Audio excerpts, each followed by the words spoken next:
小伙伴们看大田先生的青岛马拉松，这是哪一年？哪一年啊？不记得了，大概21年，2020个。哦，看看，海尔赞助的青岛是海尔和李宁，就坡特别多，对不对？上升特别多。啊，对，很有意思。我喜欢青岛马拉松，太棒了！大田先生跑过马拉松，好多地方我都没去过，我就去过一次青岛，大概是我6岁的时候，我都不记得了。6岁。对，那时候从北京去青岛得坐半天一夜的火车，现在去青岛几个小时的火车，很近的，越近。短裤是 Nike， 鞋也是 Nike， 很近的5年级。哎，大家伙儿早喽！5月27号星期二，看雪糕筒又摆上了。今天是周二早晨6点，我们一起跑5个1公里。今天的5个1公里用来找状态，因为今天的5个1公里是集体跑，就是不是那种个人去冲的那种。看看大家跑到多少，今天不错，今天缓过来了。今天没有昨天那么累了，至少腿没有那么沉了。加油！看后藤先生。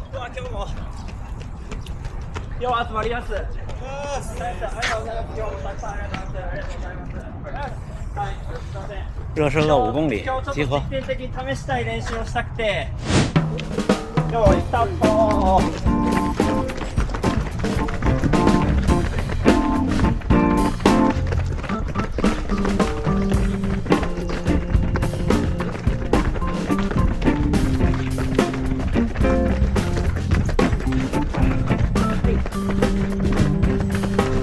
可以3分57，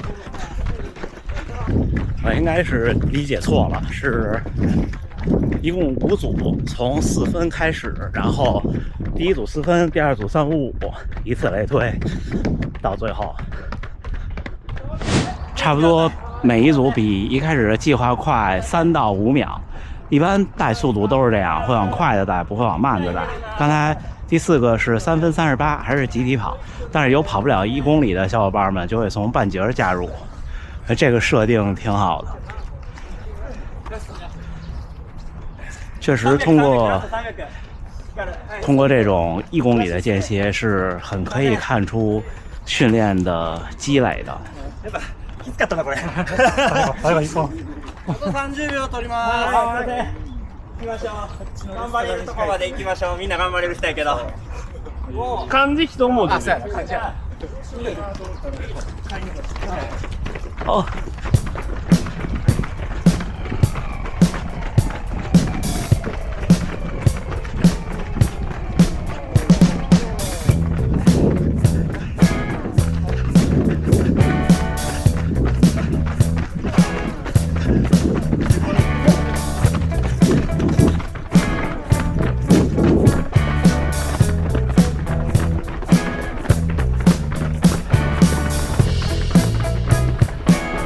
再次，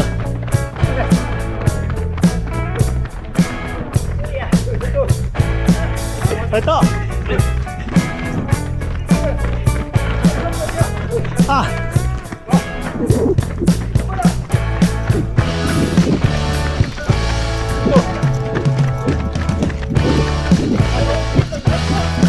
快到！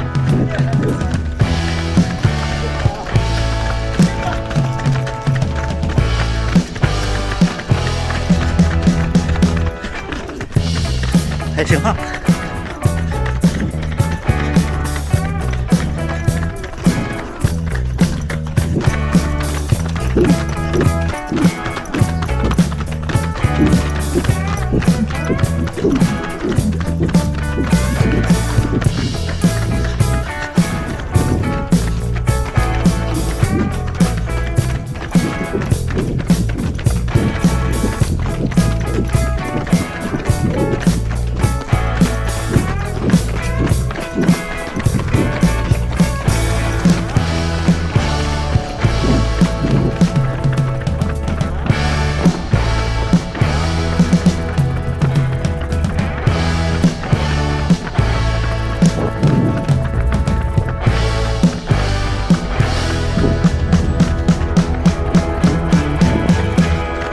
3分33。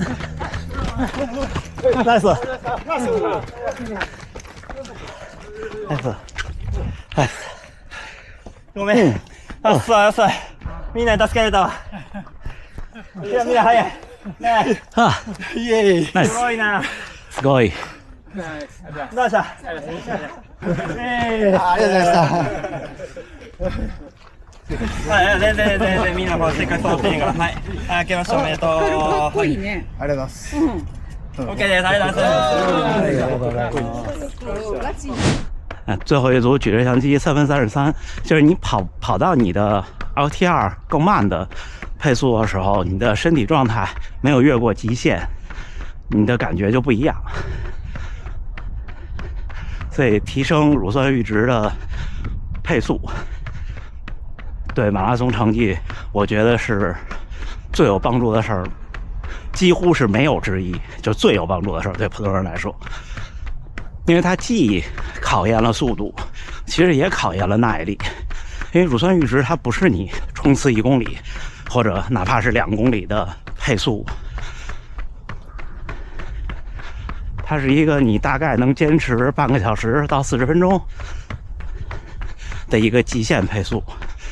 那这样的话，你看，要速度得有速度，要耐力得有耐力，或者说它基本上接近普通人的10公里的最好成绩，差不多吧。所以你说你想提升这个就没有秘诀了，很多比较也不能说片面，就只看一个方向的训练教程，然后告诉你说，哎，体育场400米间歇干，然后这样的话呢，你速度能力就上升了，没错。然后有的人说，你就每天跑有氧，使劲跑，你的耐力就上升了，这也没错。但是马拉松是这2个事儿都得上升，所以呢，普通人的训练就是其实特别简单，就跟营养师跟你说怎么吃就健康了呀，就是什么都吃点，别走极端，就健康了。昨天有小伙伴在讨论说，那是不是有氧就是训练有氧能力只能是通过慢跑来获得呢？其实也不是，就像有的减肥博主说跑步要慢才能减脂，你说他说的有错吗？其实没错，但是呢，那想一想，大概想一想为什么？就运动这事儿，就像我总说的，马拉松，你跑的其实越快，你消耗越小，因为大部分人其实有氧运动这种，还是看你。主要还是看你干了多长时间，就是消耗，就对身体的消耗。那他为什么说越慢越减脂呢？其实主要原因是需要减肥的人，他跑不了多长时间。像我刚开始跑步的时候，那时候光慢都没用，我一跑400米就再也动不了了。那你说我减什么？什么都减不了。那400米再慢，那个时候我估计3-5分钟也下来了，中间还休息，所以才让你慢，因为你慢下来，你才能一直动。我们所有的这些其实都是热量差、热量缺口，差不多就是这样。那位小伙伴说，是不是这有氧只能通过慢跑？我觉得不是，我觉得你什么训练就跟减肥一样。你什么训练都是糖和脂肪几乎是同时功能的，只不过是有比例的问题。但是你就这样想，比方说我跑一个全马，也就是2000多千卡，2000多千卡换到这个脂肪跟糖上没多少，真的没多少，就是它差那一点点比例，体现不在你的，我觉得体现不到你的减脂的怎么说呢效果上，因为你还得要控制饮食，饮食是最关键的，不是消耗多少，是少吃多少。因为你想吃进去1000千卡，其实是挺容易的。就大家来日本玩过的，应该见过便利店卖那种午餐便当，那种他们上面都标热量，下次你看看。基本上随便一个都得在600千卡以上，大多数稍微豪华一点的，就是超过800-900日元的，都是1000千卡。而那个基本上成年男性那一块吃不饱，让你再喝个饮料又200千卡，那一顿午饭一个半马，对不对？然后你再纠结，我这半马是不是得跑慢点，增加脂肪燃烧的比例？那这不是瞎操心吗？对不对？这得把劲儿使到刀刃上，不能把劲儿使到刀背上。今天已经跑了13公里多，觉得身体还行。今天稍微多跑点，明天的课表是321。所以话说回来，就不管是跑步训练，或者说马拉松训练，还是你的健康营养的饮食和生活，大多数时候都得是什么事儿都得有点儿。这就是差不多我跑这么些年理解的。原来我也走极端，我也会觉得说啊，我平常都跑不快，比赛怎么能跑快？我也纠结我是不是不应该吃这口粮食，或者纠结这纠结那。跑得多了就不纠结了。那天特别逗，小伙伴说这个是连接2次元的出入口，今天只有一直在看。所以像今天这个5个1公里这种大家同一个速度跑的这种，就特别能有感触。就是不同状态的小伙伴，不同能力的小伙伴，就有非常不一样的表现。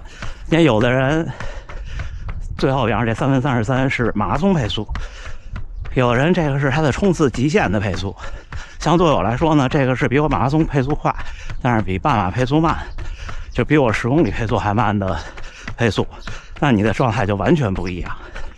就比方说对我来说，我举个例子啊，它就是一个极限。但对我来说，你说这一场比赛我跑3分50、3分55、4分还是4分05，对我来说差别不大。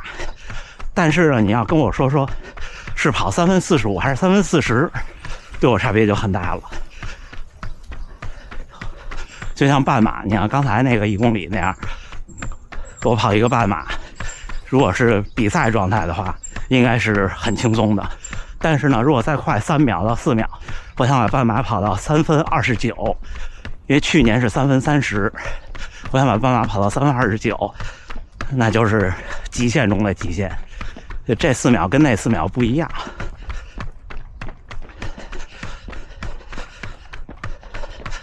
所以好多小伙伴问我说，那我比赛的目标配速怎么定呢？我觉得相信手表给你的乳酸阈值的配速，因为这个大部分都相对准确，除了就特慢的和特快的不准确。慢到什么程度呢？比方说你的马拉松在4小时30以外，那这个乳酸阈值的配速也不准确，就手表给你的预估就会趋于不准确。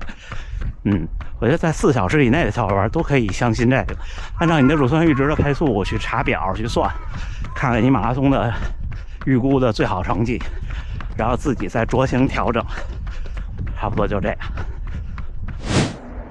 5月27号星期二，今天成功，今天跑了一个半马，平均配速4分50，中间有5公里是和朋友们一起跑了5个1公里，最快一个1公里3分33，从4分开始起，所以也不就对我来说不是很快，平均心率140，最大就175，可能就最后那一个1公里我一直这么举着相机跑。